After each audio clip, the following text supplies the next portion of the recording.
ভোটের এক মাসের মধ্যেই তৃণমূল দল ভাগ হয়ে গেছে। দল বাঁচাতে গিয়ে হাবুডুবু খাচ্ছেন অভিষেক বন্দ্যোপাধ্যায়। কুল কিনারা না পেয়ে দিল্লি সফর। গতকাল আচমকাই দিল্লি সফর ভাইপো অভিষেক বন্দ্যোপাধ্যায়ের। আগামীকাল যোগ দেবেন ইন্ডি জোটের বৈঠকে। ইন্ডির বৈঠকে যোগ দেবেন মমতা বন্দ্যোপাধ্যায়ও। দল বাঁচাতে গিয়ে হাবুডুবু অভিষেক বন্দ্যোপাধ্যায়ের। কুল কিনারা না পেয়ে দিল্লি সফর। গতকাল আচমকাই দিল্লিতে রওনা দেন অভিষেক বন্দ্যোপাধ্যায়। দিল্লিতে যান অভিষেক বন্দ্যোপাধ্যায় ভাইপো। আগামীকাল যোগ দেবেন ইন্ডি জোটের বৈঠকে। ইন্ডির বৈঠকে যোগ দেবেন মমতা বন্দ্যোপাধ্যায়ও। ভোটের এক মাস পার হয়নি, তার আগেই আমরা দেখেছি একদম ভাগ হয়ে গেছে তৃণমূল দল। আমাদের প্রতিনিধি অনুপম দিল্লি থেকে রয়েছে। অনুপম, ইন্ডির বৈঠকই শেষ ভরসা তৃণমূল দল বাঁচাতে?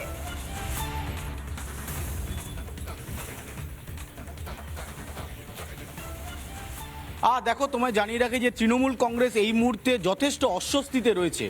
কারণ পশ্চিমবঙ্গ বিধানসভায় পরিষদীয় দলে কার্যত ভাঙন। ৮০ জন বিধায়কের মধ্যে ৬০ জন তারা ইতিমধ্যেই আলাদা নিজেদের অবস্থান জানিয়েছে। অন্যদিকে সংসদীয় রাজনীতিতে সংসদেও কিন্তু তৃণমূলের ভাঙন এই মুহূর্তে একেবারে সময়ের অপেক্ষা। তোমায় জানিয়ে রাখি, সূত্র যেটা দাবি করছে, প্রায় ১৮ জনেরও বেশি সাংসদ রয়েছেন। তারা আগামীকাল ওম বিড়লা স্পিকারকে তারা চিঠি দিয়ে তাদের আলাদা অবস্থানের কথা বলবেন। এই রকম একটা পরিস্থিতি চলছে।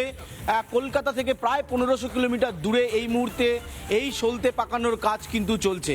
ফলে এই বৈঠকটা অত্যন্ত গুরুত্বপূর্ণ, যেটা আগামীকাল ইন্ডিয়া জোটের বৈঠক রয়েছে, যার মধ্যে জোটের সঙ্গী যারা রয়েছেন তাদের মধ্যেও মতপার্থক্য রয়েছে। এই মুহূর্তে অভিষেক বন্দ্যোপাধ্যায়ের সাউথ এভিনিউর বাড়ির সামনে রয়েছি। মেহরাজ আলী সেই ছবি দেখাচ্ছে, তোমায় দেখাচ্ছি।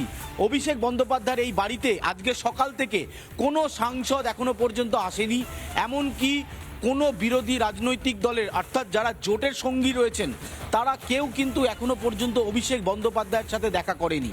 আজকে মমতা বন্দ্যোপাধ্যায় তিনি বিকেলেই দিল্লি আসছেন এবং সাউথ এভিনিউর 181 এই যে অভিষেক বন্দ্যোপাধ্যায়ের বাড়ি রয়েছে, আর তিনি সাংসদ হিসাবে এই বাড়িটি পান।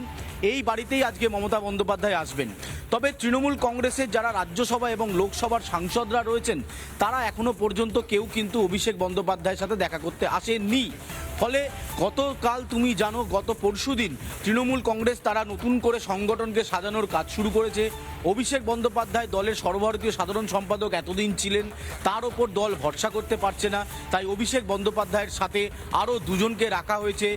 এই মুহূর্তে বিরোধী দলের অন্যতম মুখ অভিষেক বন্দ্যোপাধ্যায়, কিন্তু দলটাই কার্যত এই মুহূর্তে যথেষ্ট ভাঙনের মুখে। তুমি জানো যে বাদল অধিবেশন শুরু হবে, তার আগে তৃণমূলের যারা রাজ্যসভা এবং লোকসভার সাংসদরা রয়েছেন, তারাও নিজেদের অবস্থান আলাদা করতে চাইছে। এখন কেন এই অবস্থান তারা আলাদা করতে চাইছে, তোমায় জানিয়ে রাখি যে তাদের যেটা বক্তব্য, যে অভিষেক বন্দ্যোপাধ্যায়ের নেতৃত্বে তারা আগামী দিনে তৃণমূল কংগ্রেসের সাথে চলতে নারাজ। এমনকি এই কথাটা শুধুমাত্র সংসদীয় দলে যারা রয়েছেন তারা বলছেন না, পরিষদীয় দলে যারা রয়েছেন তারাও ওই একই কথা বলছেন, যে অভিষেক বন্দ্যোপাধ্যায়ের জন্য আজকে তৃণমূল কংগ্রেসের ভরাডুবি, তার সাথে আর রাজনৈতিকভাবে পথ চলা সম্ভব হচ্ছে না।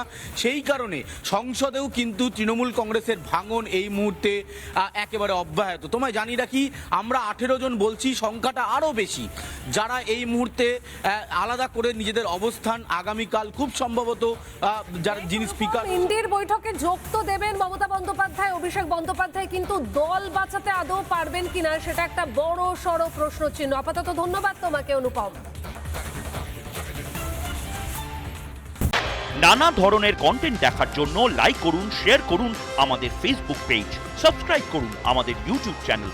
পাশাপাশি অন্যান্য ব্রেকিং নিউজের জন্য অবশ্যই চোখ রাখুন রিপাবলিক বাংলায়।